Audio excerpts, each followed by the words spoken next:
We are currently working on getting the whale onto the beach. We have had to readjust a little bit. As everyone can see, it's a very large animal, so we're problem solving as we go to get the animal up on the beach. We're about to roll it up to be able to begin our necropsy. So far we know it's a 44-foot male, and it's extremely skinny, but that's all we can tell for now until we start getting our exam. You need to have it on its back to do the necropsy, or what do you need? We'll do it from the side so that we can get to the ventrum. Throughout that process, there will be a number of bodily fluids going into the water, so we do really want to strongly encourage people to avoid the water. We are concerned about predation, so for human safety, if people can avoid the water, that would be great.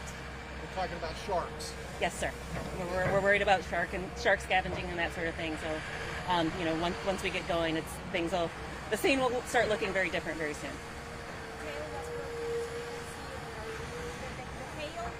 Yes, as we started to pull the whale up, the line cut deep into the tissue. We were worried about the whole tail coming off, so we have readjusted and we pulled it up by the head, and now we're trying to use the sand to gently roll it over so that we can examine the other side.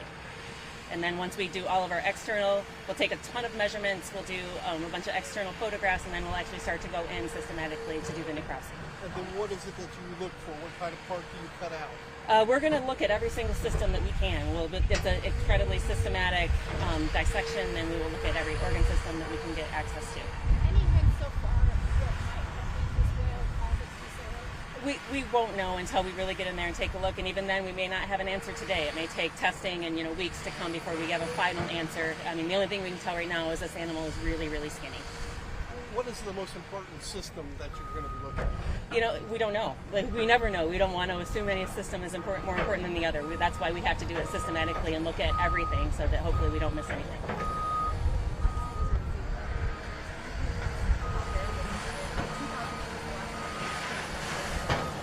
We get about 2 sperm whales a year in the entire Gulf Coast. It's been, I think, probably 2000. I can't remember when the last sperm whale was we had in Florida, but we get about 2 a year in the entire Gulf Coast.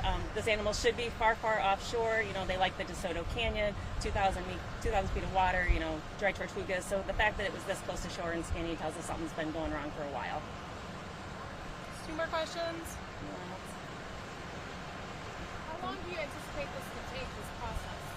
We'll be here probably until the end of the day, and it'll probably go until tomorrow when we can tow the animal off, because we'll have to wait for the next high tide and daylight to get our people out there safely. Any idea where you'll take the animal for its nature to take its course? It'll be towed far offshore.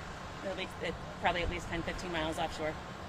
Gretchen, you've responded to a lot of strandings over the years. Yeah. What is it like responding to this? Anytime we have animals that come in like this, especially when they're alive and we can't get to it and help it, it's heartbreaking. I mean, it's a gut punch when we desperately wanted to get there to it yesterday, and we just simply couldn't do it safely. Now we're putting on our science hats to try to make the best out of a bad situation to make sure this animal doesn't die in vain, and we can learn as much as we can about this animal and, hopefully help the rest of them that are out there. Thank you. Thanks. That was it. Thank you. That's great. We'll try again at 1:30 if there's any other updates.